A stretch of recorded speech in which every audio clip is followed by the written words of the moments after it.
जय श्री कृष्णा हमारे हनुमान। गीता प्रेस गोरखपुर भारत की ही नहीं बल्कि विश्व की महान धरोहर है, जो पिछले 9 दशकों से अधिक समय से सनातन साहित्य को जन जन तक पहुंचाने के महती कार्य में लगी है। आज मैं रश्मि मेनन इसी सनातन साहित्य के महाकुंभ 2023 के पहले होने वाले ज्ञानवर्धक तथ्यों तथा कुछ रोचक जानकारियों को आप तक पहुंचाने के लिए प्रस्तुत हूं। तो इस क्रम में मैं सबसे पहले आपको ले चलती हूं गोरखपुर, जो जाना जाता है गीता प्रेस की कर्मभूमि के नाम से भी। श्री गणेशाय नमः। गीता प्रेस के संस्थापक श्रद्धेय श्री जयदयाल जी गोयनका, जिनका जन्म ज्येष्ठ कृष्ण छठ विक्रम संवत 1942 को चुरू राजस्थान में हुआ था। गीता इनका प्रमुख विषय था, गीता पर ही ये प्रवचन करते थे। तो उस समय के टाइम में लगभग आज के 100 वर्ष 110 वर्ष पूर्व गीता की शुद्ध पुस्तक उपलब्ध ही नहीं थी। इन्होंने किसी प्रकार कोशिश करके गीता की शुद्ध पुस्तक उपलब्ध करी और उसके बाद अपने सत्संगियों में और लोगों में प्रचार के लिए लगभग 6000 प्रति कलकत्ते में छपवाई। लेकिन छप करके आई वो तुरंत जो है लोगों ने हाथ की हाथ ले भी ली, लेकिन उसमें बहुत अशुद्धियाँ रह गई। शुरुआत में जिनसे छपाई का कार्य करवाया था उसमें बहुत सारी त्रुटियां रह जाती थी। उसमें शुद्धता की तरफ ध्यान नहीं दिया जाता था। बार बार मशीन बंद करके संशोधन करना संभव नहीं हो पा रहा था। प्रेस वाले ने जयदयाल जी गोयनका को कहा कि भाई इतना शुद्ध अगर आपको छपवाना है तो आप अपनी प्रेस बैठा लीजिए। तब भगवत प्रेरणा से उनको विचार आया कि अपनी खुद की प्रेस होनी चाहिए। प्रश्न ये था कि प्रेस कहाँ पर खोला जाए। इस बात को उन्होंने भगवान की प्रेरणा मानकर कि गीता प्रेस की ही स्थापना की जाए, जिसमें हम शुद्ध गीता छाप सकें और भी आध्यात्मिक ग्रंथों को लोगों को दे सकें। ये विचार उनके मन में उदय हुआ। उस समय श्री हरि से प्रेरित 2 सत्संगी एवं कर्मठ सज्जन घनश्याम दास जी जालन तथा महावीर प्रसाद जी पोदार ने गोरखपुर में प्रेस खोलने का सुझाव इस प्रस्ताव के साथ दिया कि वो दोनों गोरखपुर में रहते ही हैं, प्रेस का काम दोनों मिलकर संभाल लेंगे। इस क्रम में गोरखपुर में गीता प्रेस बैठाने का निर्णय हो गया और 1923 अप्रैल महीने में गोरखपुर में इसकी स्थापना का कार्य एक छोटे से स्थान पर शुरू हुआ, जो कि आज समय बीतते बीतते इस रूप में आपके सामने है। और इसी तरीके से सहयोगी जुड़ते गए और काम बढ़ता गया। जिस समय गीता प्रेस स्टार्ट हुआ था उस समय जो चीज़ें उपलब्ध थी उसमें लेटर प्रेस का स्थान हुआ करता था। एक एक लेटर को सेट करना होता था, उससे एक एक पन्ना करके प्रिंट हुआ करता था। और उस समय जो मशीन उपलब्ध हम लोगों को हुई या गीता प्रेस को हुई, वो भी बोस्टन से आयात हुई थी। उसमें भी एक एक पन्ना करके प्रिंट होता था। और धीरे धीरे जैसे जैसे टेक्नोलॉजी बदलती गई, जैसे जैसे समय की मांग के अनुसार से जो चीज़ें उपलब्ध हुई उनको गीता प्रेस ने हर समय अपनाया। और जो लेटेस्ट टेक्नोलॉजी आज हिंदुस्तान में उपलब्ध है या विदेशों से भी आयातित है, उन मशीनों के द्वारा आज हम कार्य कर रहे हैं और आध्यात्मिक जगत की मांग को पूरा कर रहे हैं।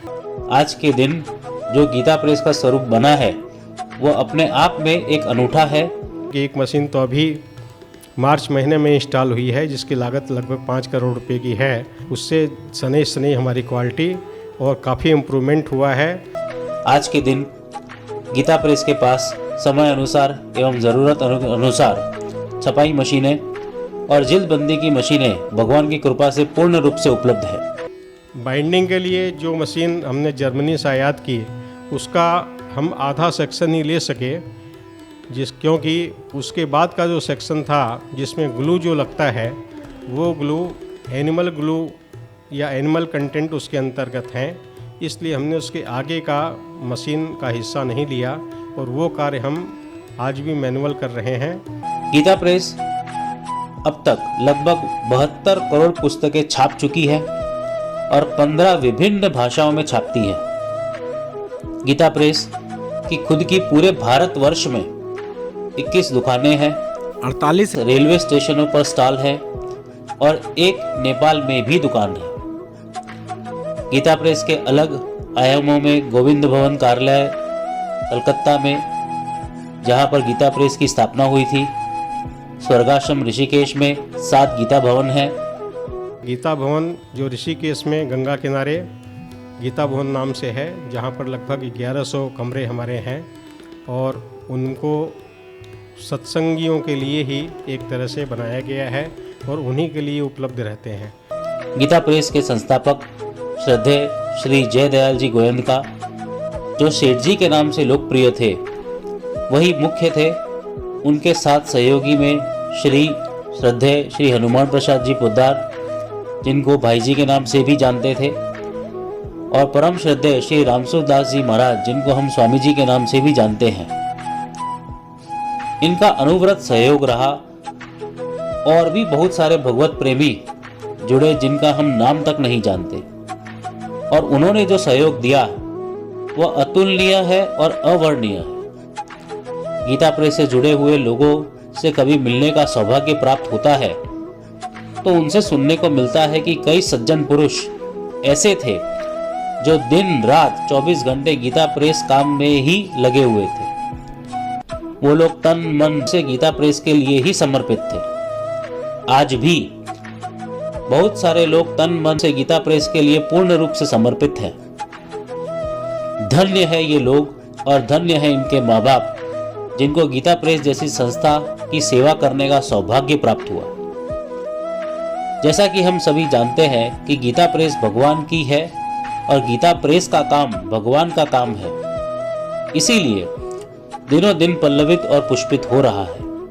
गीता प्रेस अप्रैल 2023 में अपने 100 वर्ष पूरे करने जा रही है, तो ये गीता प्रेस का शताब्दी वर्ष को एक उत्सव के रूप में मनाने जा रहे हैं।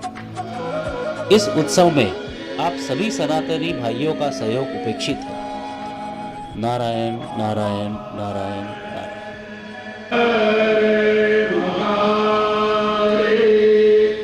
गीता प्रेस के 100 वर्ष 2023 में पूरे हो रहे हैं, लेकिन इसके संबंध रंगारंग और ज्ञानवर्धक कार्यक्रम की शुरुआत 24 जुलाई 2021 में हो चुकी है। और इसी कड़ी में आज सुनते हैं श्रद्धेय श्री पंडित विजय शंकर जी मेहता जी की अमृतमयी वाणी में उनके आशीर्वचन। ओम शांति। हमारे हनुमान जय श्री कृष्ण। पवन तनय तुम एक आधारा,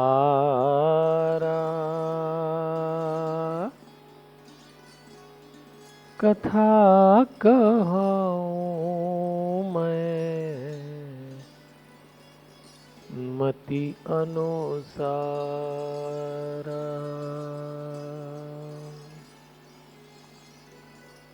वक्रतुंड महाकाय सूर्यकोटि समप्रभ निर्विघ्नं कुरु मे देव शुभकार्येषु शुभ सर्वदा। गुरुर्ब्रह्मा गुरुर्विष्णु गुरुर्देव महेश्वर गुरुर्साक्षात् परब्रह्म तस्मै श्री गुरुवे नमः। परमपिता परमेश्वर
कोतवाल के ऊपर? बोले कोतवाल के ऊपर सेनापति। अच्छा, तो राजा ने कहा कि मेरा निवेदन है कि आप थोड़ा विनम्रता रखा करें। बस, तो फिर तो भड़क गया और उसने पूछा तुम कौन हो? बोले जैसे आप एक सरकारी व्यवस्था के अधिकारी हैं छोटे से, ऐसे मैं भी हूं। बोले अच्छा, तो तुम कौन हो? तुम्हारे ऊपर कौन है? बोले मेरे ऊपर भी एक नायक है। तुम्हारे ऊपर कौन है? बोले उसके ऊपर कोतवाल। कोतवाल के ऊपर कौन है? बोले उसके ऊपर सेनापति। उस सिपाही ने पूछा कि सेनापति के ऊपर कौन है? बोले सेनापति के ऊपर मंत्री। बोले मंत्री के ऊपर कौन है? बोले प्रधानमंत्री। तो तुम कहाँ हो? बोले थोड़ा सा प्रधानमंत्री से अगला कदम। और वो सिपाही समझ गया ये तो राजा है। उसने क्षमा मांगी। तब राजा ने कहा तुम्हारे नीचे से लेकर ऊपर इतने पद हैं, तुम्हारा छोटा सा पद है, पर तुम्हारा अहंकार देखकर मुझे एक बात समझ में आई कि मेरी सरकारी व्यवस्था में छोटे से व्यक्ति का यदि इतना अहंकार है तो ये तो बढ़ते बढ़ते कितना हो जाता होगा, और यही मेरी व्यवस्था का दोष बन जाएगा। एक ऐसी व्यवस्था को जन्म देना चाहिए जिसमें लगातार सेवा और विनम्रता हो। राम कथा बार बार हमको यही सिखाती है कि श्री राम ने एक ऐसी व्यवस्था का जन्म दिया था जिसमें सेवा, विनम्रता, ईमानदारी, परिश्रम, यही सब संदेश था। ये कहानी मैंने आपको इसलिए सुनाई कि हम राम कथा में प्रवेश कर रहे हैं तो हमारे पास इस बात का उत्तर होना चाहिए कि क्या मिलेगा हमको राम कथा सुनकर। आप सबको मालूम है राम कथा। ये जो पार्वती हैं अब विवाह करेंगी शिव जी से, तो शिव जी से जो प्रश्न पूछेंगे उसी से राम कथा का जन्म होगा। और वो राम कथा हमने सुन रखी है कि कैसे राम जी पैदा होंगे, फिर कैसे राम जी का विवाह होगा, कैसे वो वनवास जाएंगे, कैसे उन्होंने रावण को मारा। ये सब किसने नहीं सुना है? ये तो बहुत लोकप्रिय है। लेकिन हमें क्या मिल रहा है? क्या कर गए राम ऐसा? क्या था ऐसा रामचरित्र में जो पार्वती जी ने शिव जी से पूछकर हम तक वो राम कथा पहुंचाई? बस वही जो संदेश है, उस संदेश को गीता प्रेस का साहित्य बड़े सुंदर ढंग से हमें प्रस्तुत करके देता है। इसलिए आप में से जो लोग या आपके परिवार की जो नई पीढ़ी के सदस्य सत्य और शांति की खोज में हो, उनको राम कथा से अवश्य गुजरना चाहिए।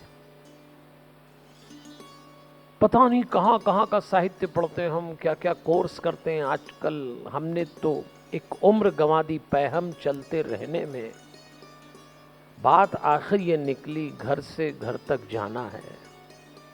रमेश तना का ये शेर है। पता नहीं कहां कहां अपनी जिंदगी में जो भी आपकी उम्र हो क्या क्या नहीं किया, लेकिन इतनी सी बात है कि घर से घर तक जाना था। कौन सा घर?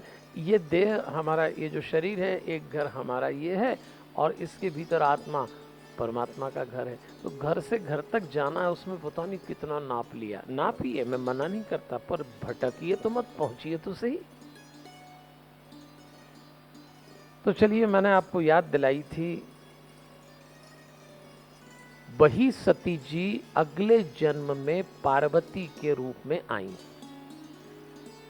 क्योंकि देह त्यागते समय उन्होंने कहा था मैं जन्म जन्म तक शिव जी के जीवन में अर्धांगिनी के रूप में आऊं, और आ गई। हिमाचल राज्य के यहां उनका जन्म होता है। और धीरे धीरे जब वो बड़ी होती है तो उनके गुरु का नाम था नारद जी। हिमाचल राज ने और मैना जी मतलब पार्वती जी की माँ ने नारद जी से पूछा कि हमारी पुत्री का भविष्य देख लीजिए। तो नारद जी ने कहा इसका विवाह जिससे होगा तो ब्रह्मांड का मालिक है, इसको तपस्या करना चाहिए। पार्वती जी ने तपस्या की। इधर शिव जी चले गए समाधि में। क्योंकि सती देवी के देह त्याग के बाद थोड़ी उदासी तो आ गई थी, तो उतर गए। शिव जी तपस्या में हैं, पार्वती जी तप कर रही हैं, ये समाधि में डूब गए। वो इनको प्राप्त करने के लिए वचनबद्ध हो गई, व्रत कर रही हैं। अब देवता इसलिए परेशान थे कि एक राक्षस तारकासुर मरता ही नहीं था और उसको वरदान था कि वो शिवांश से मरेगा। शिव जी के संतान के हाथों वो मरेगा जो बाद में कार्तिकेय बनेंगे, तो उसको कैसे मारे?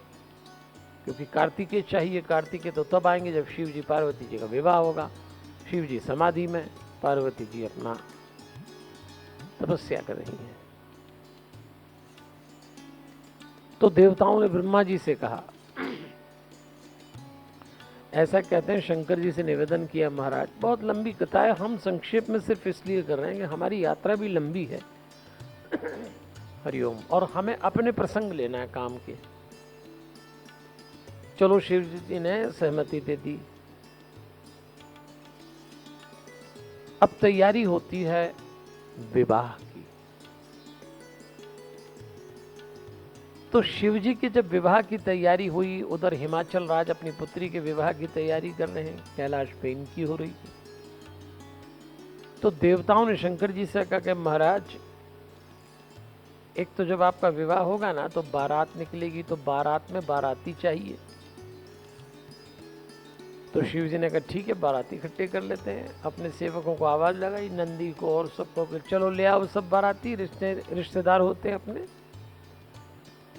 तो शिव जी के रिश्तेदार चले आए। अब रिश्तेदार भी कौन थे? जमाने भर के शमशान के भूत, पिशाच, प्रेत सब आ गए। किसी को एक पैर, किसी को 3 आंख, किसी को केवल धड़, सब आ गए। देवताओं ने कहा ये बोले ये अपने रिश्तेदार हैं। और शिव जी ने सबको देखा और देख के प्रसन्न भी हो गए। फिर सबने कहा आप दूल्हा हैं तो आप तैयार हो जाइए। भगवान शंकर ने कहा हम भी हो जाते हैं। और उस दिन भगवान शंकर ने विशेष रूप से भस्म लपेटी, मृगचर्म पहना, नरमुंडों की माला पहन ली, सर्प लपेट लिए। और जब दूल्हा बन के आए तो देवताओं ने कहा महाराज बोले अपन दूल्हा। ऐसा श्रृंगार किया कि इसके पहले ऐसा दूल्हा न तो संसार में बना और न संभव तो बनेगा। इंद्र आदि देवताओं ने भगवान से कहा महाराज ये बारात और ये दूल्हा और चलना है हिमाचल। विष्णु जी ने कहा देखो अभी छेड़छाड़ मत करो, बड़ी मुश्किल से तो तैयार हुए हैं विवाह करने के लिए, तो इनको परेशान न करो। एक काम करते हैं, शिव जी और उनके बारातियों को पीछे कर लेते हैं, मैं आगे हो जाता हूँ। इंद्र तुम देवताओं के साथ हमारे साथ चलो, आगे आगे अपन लोग पीछे पीछे शिव जी की बारात। और चल पड़ी शिव जी की बारात। अब देखिए जब शिव जी की बारात चली और हिमाचल राज के वहां पहुंची, तो हिमाचल राज की नगरी में जितने लोग थे सबने देखा हमारी बेटी का भाग्य खुल गया। हमारे राजा उनकी बेटी पार्वती जी का विवाह जिनसे करा रहे हैं वो तो क्या सुंदर है, और बाराती तो क्या कहने। उन लोगों ने विष्णु जी को ही दूल्हा समझा और जितने देवता तैयार होके आए उनको बाराती। बड़े खुश। जीवन में बहुत सारी गतिविधियां गलत फहमी से ही चलती हैं। बारात पहुंच गई द्वार पे, और जब द्वार पे बारात पहुंची तो द्वाराचार करने के लिए, दूल्हे का स्वागत करने के लिए वधू की मां आई, मैना जी, हाथ में पूजा की थाली। तब विष्णु जी को लगा भाई अब जो असली दूल्हा है उसको आगे किया जाए, तो बस शिव जी को आगे किया। और शिव जी को जैसे ही मैना जी ने देखा तो हाथ से थाली गिर गई। अब शकुन हो गया। कहते तो हैं कि इतना रोई और इतना बोली, मैना जी ने कहा कि यदि मेरी बेटी का विवाह इससे हो रहा है तो अच्छा है कि मैं अपनी बेटी को लेकर पहाड़ से कूद जाऊं, उसको जल में डुबो दूं, अग्नि में जला दूं, पर इससे तो नहीं दूंगी। अब बताइए आप, द्वार पे वर राजा का अपमान हो गया। हमारे यहाँ तो जब बारात जाती है ना, तो छोटे मोटे बाराती का अपमान हो जाए तो लोग अड़ जाते हैं बारात वापस ले जाने के लिए। बारात का भी अपना एक नशा होता है। आप में से जो लोग बारात गए होंगे उनको मालूम होगा दुनिया में कई तरह के नशे, रूप का नशा, धन का नशा, बल का नशा, देह का नशा, लेकिन सारे नशे फीके हैं जब चढ़ता है बारात का नशा। हमने ऐसे ऐसे बाराती देखे हैं जिन्होंने अपने घर में कभी ठीक से पाजामा नहीं पहना हो, बारात में प्रेस कराएंगे। कई तो बारात में समोसे के ऊपर खीर खा लेते हैं, खीर के ऊपर चाय पी लेते हैं, और चाय के ऊपर फ्रूट जूस भी ले लें। क्यों? बारात में आए, नशा चढ़ा है, इनको भी चढ़ा। सारी बारात देखने लगी हमारे शिव जी का अपमान हो रहा है, लेकिन शिव जी क्या कर रहे थे? मुस्कुरा रहे, मंद मंद। यहां एक बहुत अच्छा संकेत शिव जी देते हैं। जब किसी ने पूछा महाराज ये तो आपका अपमान हो रहा है, रोकें या लौटें? तो शिव जी ने मंद मंद मुस्कुराते हुए कहा इससे कोई फर्क नहीं पड़ता कि ये अपनी बेटी दें या न दें, ये अपमान कर रहे हैं कि मान कर रहे हैं। मैं क्या हूं ये तय करने वाली ये कौन? मैं तो मैं हूं, अपनी मस्ती में हूं। और यही शिव जी ने दूल्हा बने एक बहुत बड़ा संकेत हमको दिया है कि हम क्या हैं ये हम दुनिया की नजर से तय न करवाएं।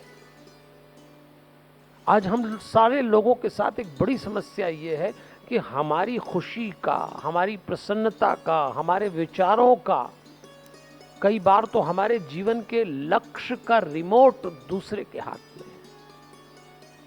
दूसरा कोई कह दे आप बहुत अच्छे हैं तो हम खुश हो जाते हैं, दूसरा कोई कह दे आप ठीक नहीं दिखते, हमारा मूड खराब हो जाता है दिन भर के लिए। हम अपना संचालन दूसरों से करवाते हैं। तो बस शंकर जी ने कह दिया कोई बात नहीं।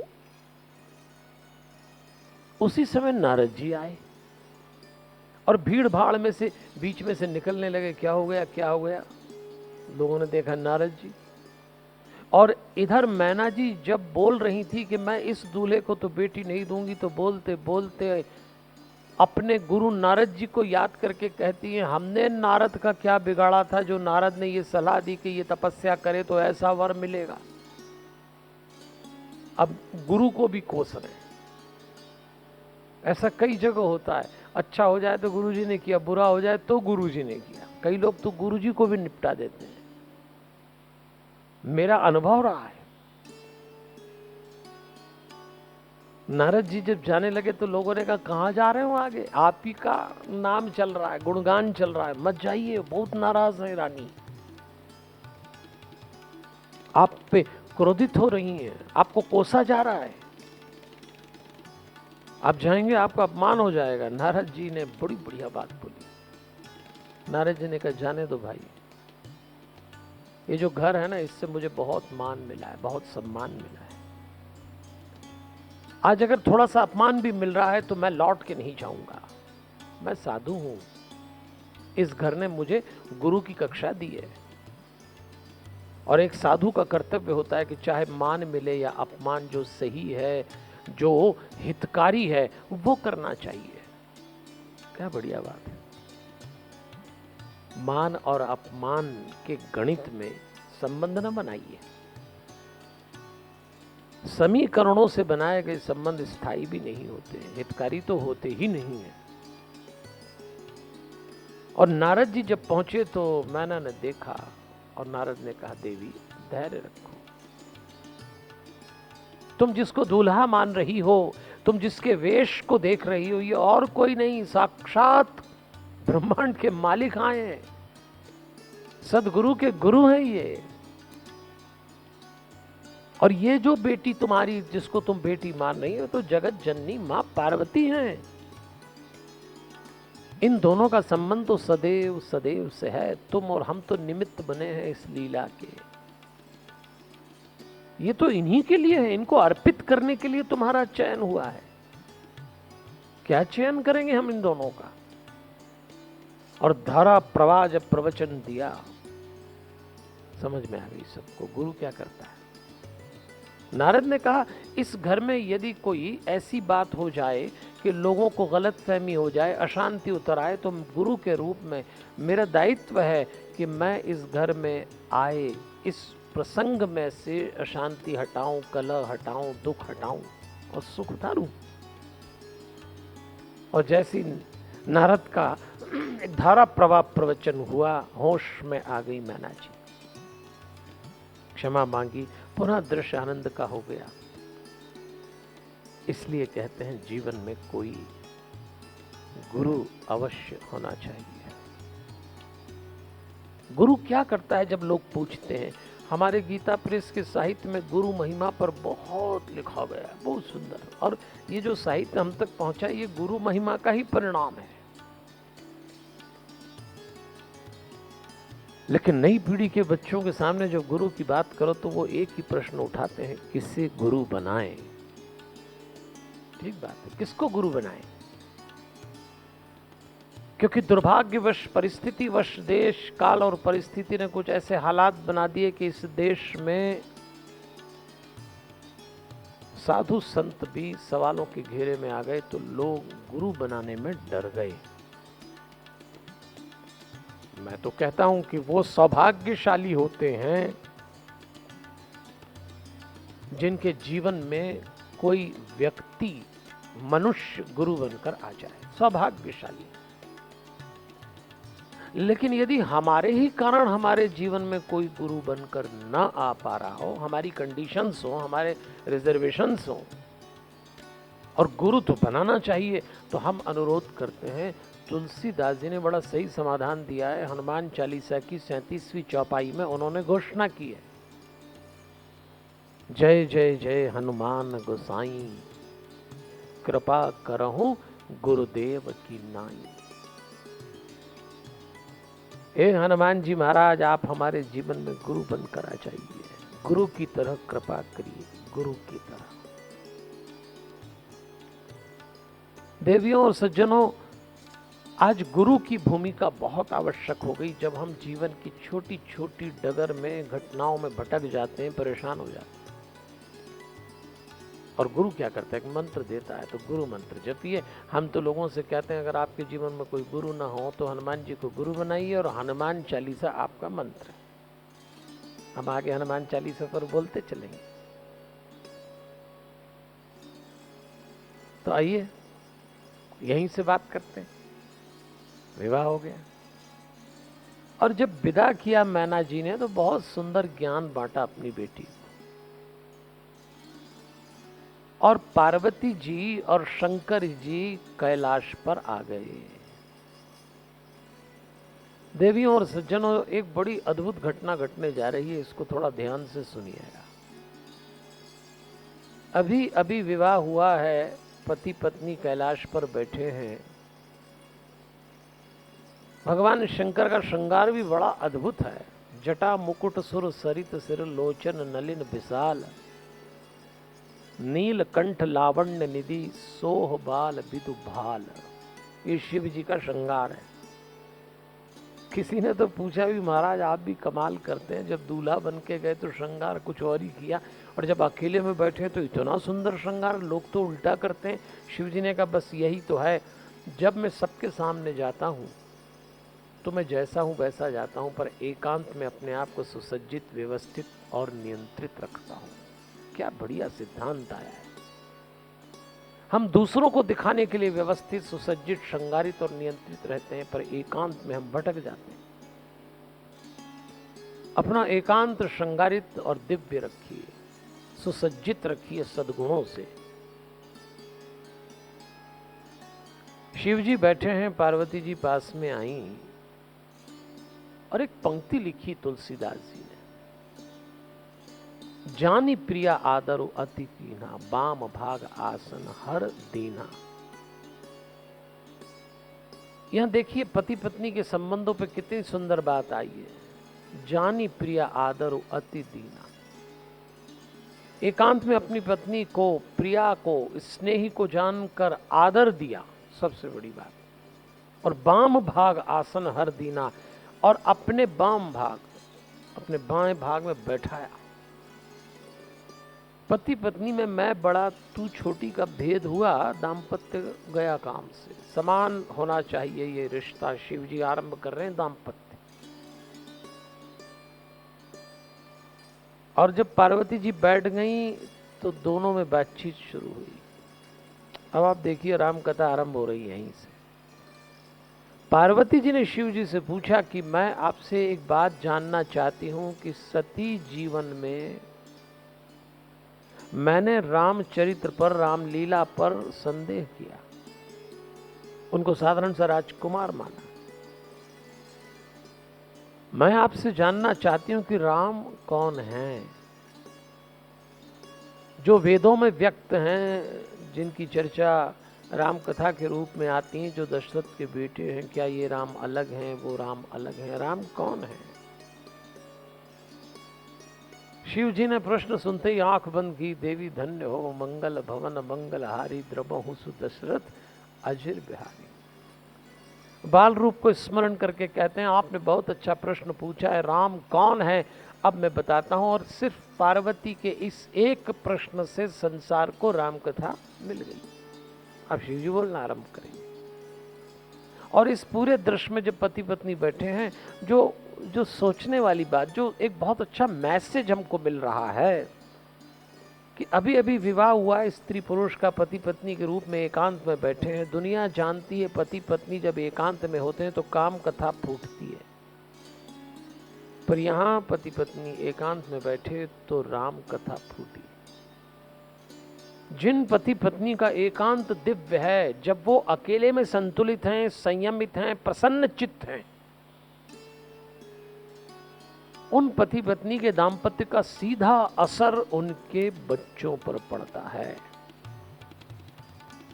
और यदि पति पत्नी का एकांत दिव्य न हो, कलुषित हो जाए, कलह में डूब जाए, अशांत हो जाए, टेंस में आ जाए, तो उसकी कीमत वो दोनों तो चुकाएंगे, पर उसकी सबसे बड़ी कीमत उनके बच्चे चुकाते हैं। इसलिए यदि आप पति पत्नी हैं तो इस प्रसंग से एक संदेश दीजिए, अपना एकांत दिव्य रखेंगे पति पत्नी के रूप में। और किसी का एकांत कैसा दिव्य हो सकता है, उसका परिणाम क्या मिलता है, ये जोड़ा बता रहा है। हम शिव पार्वती जी, राम जी सीता जी, कृष्ण जी रुक्मणी जी, इन सब की तुलना नहीं कर रहे, लेकिन जब जब दिव्य संतानों की चर्चा आती है, राम जी की संतानों की वैसी चर्चा नहीं आई, कृष्ण जी के संतानों का भी वैसा इतिहास नहीं मिलेगा, लेकिन शिव और पार्वती के बच्चे क्या अनूठे हुए। कार्तिकेय, देवताओं के सेनापति, गणेश जी महाराज, जिनको स्मरण किए बिना कोई कार्य आरंभ नहीं होता, और उनके अंश से हनुमान जी महाराज, जिनको याद किए बिना कोई काम खत्म नहीं होता। इसलिए जिन पति पत्नी ने एकांत बचाया, एकांत को दिव्य किया, शांत किया, उसका लाभ उनके बच्चों को मिला। ये मैं आपसे हाथ जोड़ के कह रहा हूं। ये जो सनातन साहित्य का महाकुंभ हम कर रहे हैं, ये जो बातचीत कर रहे हैं, किस लिए कर रहे हैं? हम सबके परिवार में शांति उतरना चाहिए, हमारे बच्चों के जीवन में सत्य उतरना चाहिए, हमारे बच्चे इस लायक बने कि वो संघर्ष कर सकें।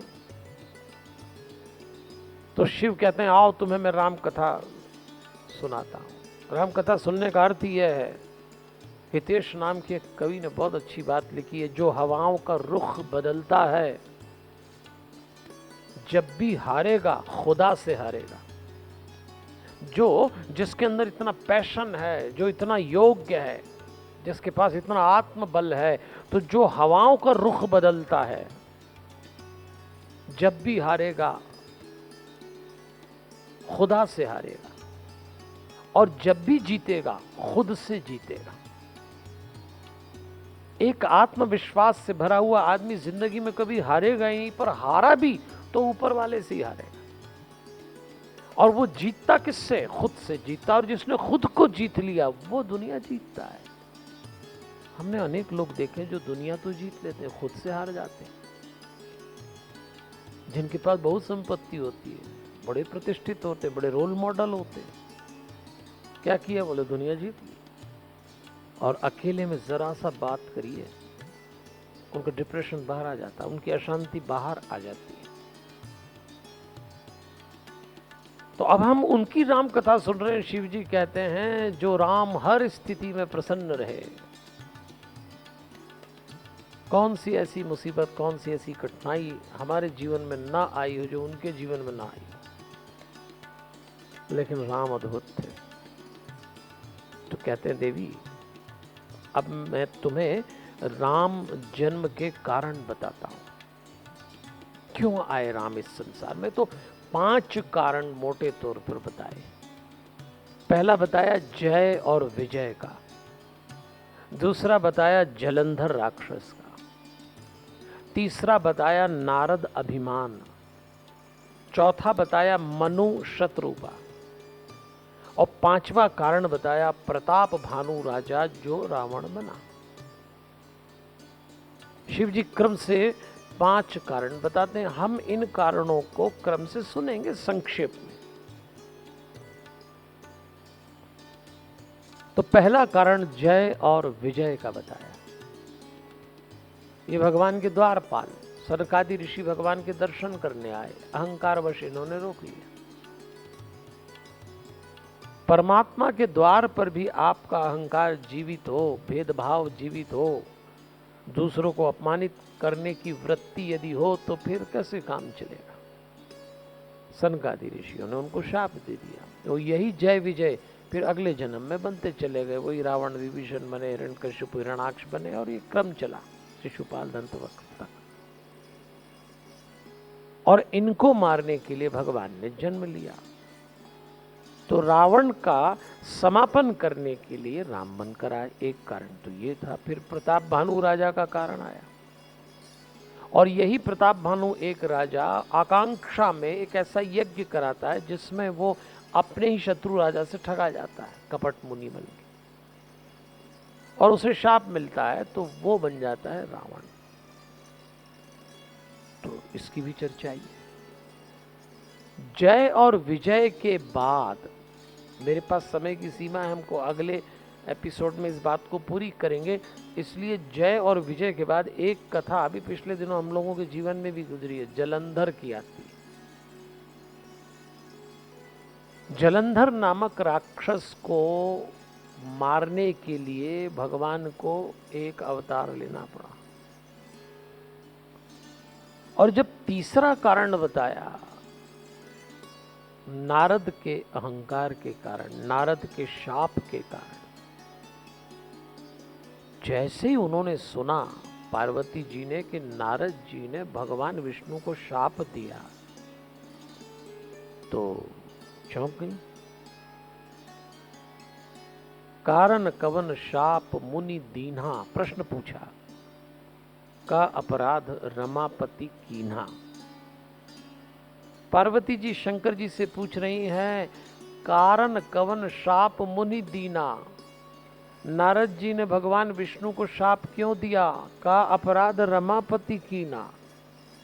लक्ष्मीपति विष्णु जी ने ऐसा कौन सा अपराध किया। अब वो पहले से ही मान गई कि अपराध किया होगा तो विष्णु जी ने किया होगा, नारद ने नहीं किया होगा। शंकर जी मुस्कुराए और कहते हैं, आपके गुरु हैं ना नारद जी, इसलिए आप उनके पक्ष में बोल रही हैं। पर देवी सच तो यह है, यह जीवन बड़ा जटिल होता है।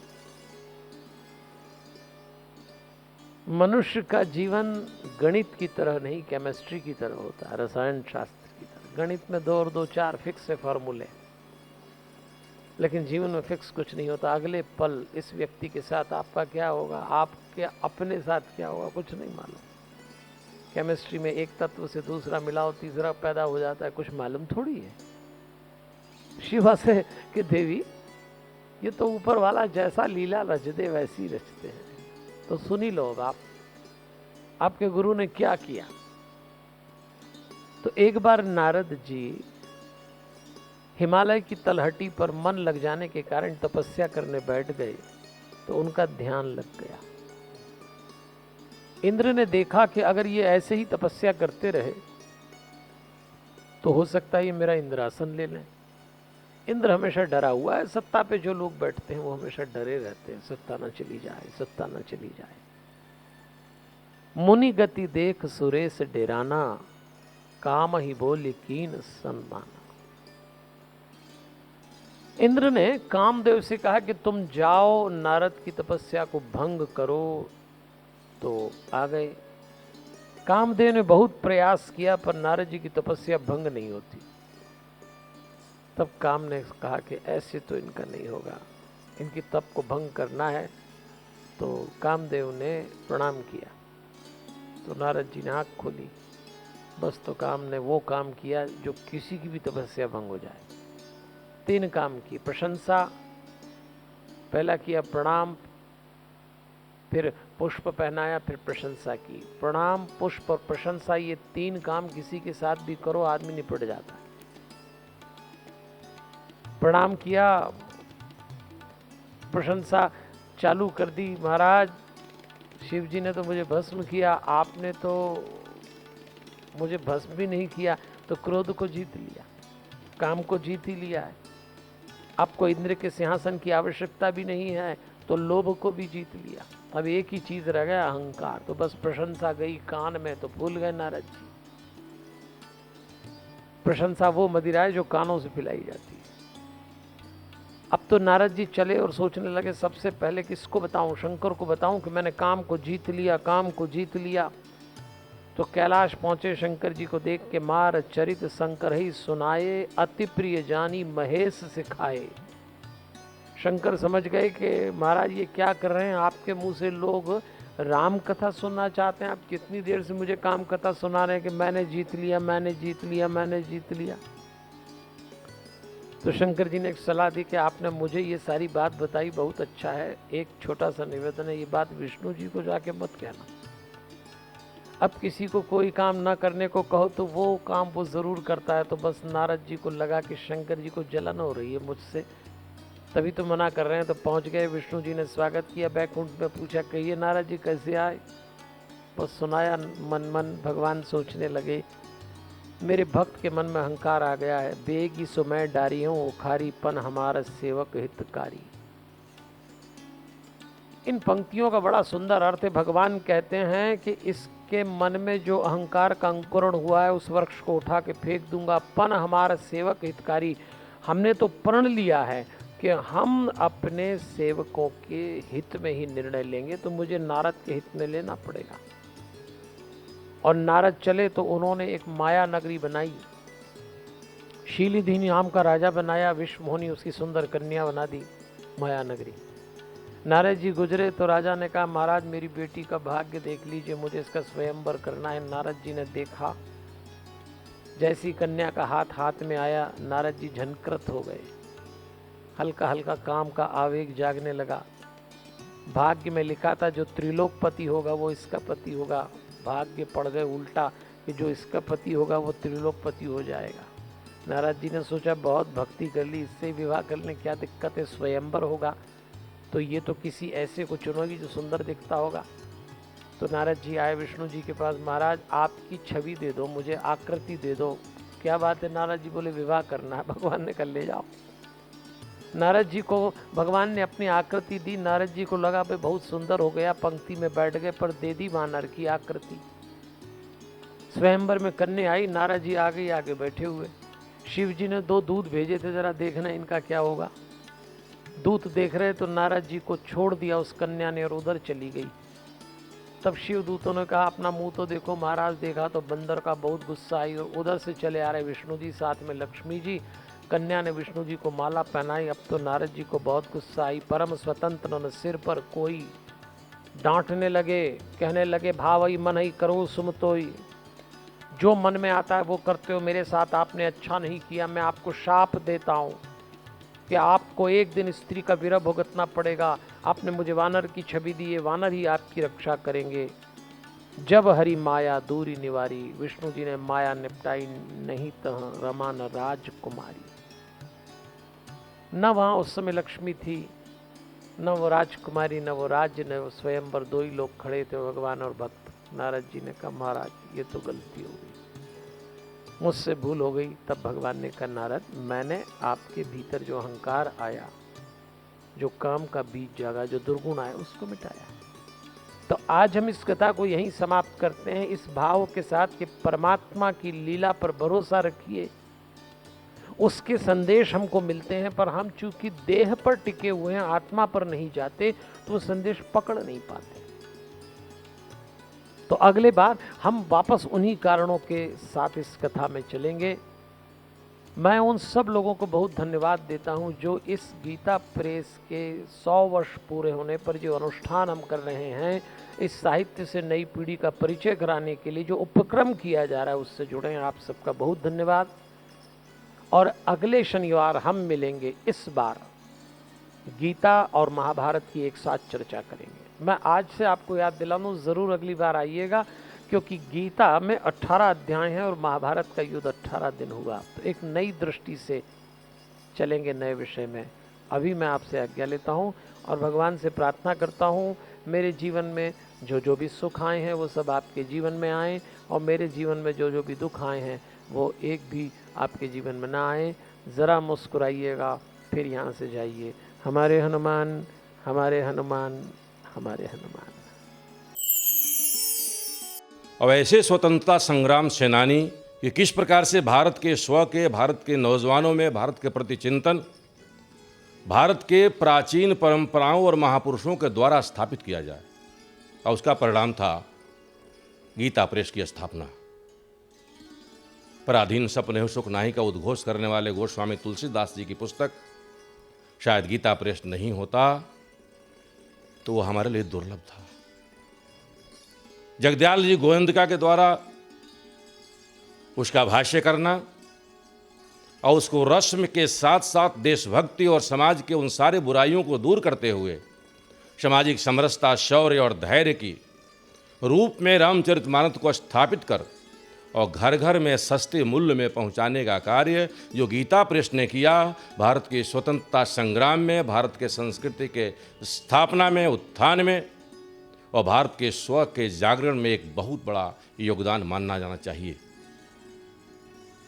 गीता के माध्यम से, छोटी छोटी कहानियों के माध्यम से, कविताओं के माध्यम से, गीता प्रेस ने चित्रों के माध्यम से, गीता प्रेस ने भारतीय संस्कृति को घर घर में पुनर्जागृत करने का कार्य किया है। हजारों मुंह से भी, अगर हजारों का करोड़ों मुंह से भी गीता प्रेस के योगदान का वर्णन किया जाए तो वर्षों लग सकता है कि उसको पूरा नहीं किया जा सकता। इसके लिए गीता प्रेस प्रशंसनीय है, वंदनीय है और मन से, वचन, कर्म से, धन से सभी प्रकार से उसका सेवा करना, उसका अनुसरण करना, उसका प्रचार करना, ये हमारा कर्तव्य होना चाहिए। सुभारती चैनल के माध्यम से यह जो कार्यक्रम लिया गया है, इसके लिए मैं सुभारती चैनल को बहुत बहुत साधुवाद देते हुए मैं सबको प्रणाम करता हूँ। धन्यवाद। गीता प्रेस का साहित्य और गीता प्रेस का इतिहास सभी जानते हैं, परंतु अपने ज्ञान के सागर को जब तक टटोले नहीं या परखे नहीं, तब तक वह सुप्त अवस्था में पड़ा रहता है। इसी के कारण एक बार फिर अपनी स्मरण शक्ति को परखने के लिए एक क्विज की शुरुआत भी की गई है। ऐसी प्रतियोगिता जो आपका और आपके परिवार के सदस्यों का ज्ञानवर्धन, मनोरंजन तथा जीवन उपयोगी बातों का भरपूर ज्ञान देगा और ऊपर से मिलेंगे अमूल्य उपहार। पिछले सप्ताह का प्रश्न था, माता शबरी के गुरु कौन थे? भारद्वाज, वशिष्ठ, अगस्त्य, मतंग। लाखों लोगों ने ज्ञान रथ ऐप पर अपना उत्तर भेजा। सही जवाब है मतंग। दर्शकों को यह बताने में हर्ष हो रहा है कि प्रोग्राम के विश्राम के कुछ ही मिनटों में उत्तर रूपी ज्ञान की वर्षा हो गई और हम उन लाखों साथियों को उनके लगाव तथा प्यार के लिए धन्यवाद देते हैं और बिना किसी समय को गवाए 3 विजेताओं की घोषणा करते हैं। पहले विजेता है श्री दुर्गा शंकर साहनी, दूसरे विजेता है श्री रजनीश, तीसरे विजेता है श्री सियाराम। हमारे क्विज के प्रथम 3 विजेताओं को गीता प्रेस की पुस्तकों का सेट एकदम फ्री दिया जाएगा। प्रथम विजेता को 51 पुस्तकों का सेट, द्वितीय विजेता को 31 पुस्तकों का सेट, तृतीय विजेता को 11 पुस्तकों का सेट। साथ ही हमारे ऐप ज्ञान रथ के राष्ट्रीय प्रश्नोत्तरी प्रतियोगिता 2021 में भाग लेकर आप फ्री में तीर्थ यात्रा कर सकते हैं। श्री राम जन्मभूमि अयोध्या धाम, भोले बाबा के त्रिशूल पर टिकी काशी वाराणसी तथा गुरु गोरखनाथ की नगरी तथा गीता प्रेस की कर्मभूमि गोरखपुर।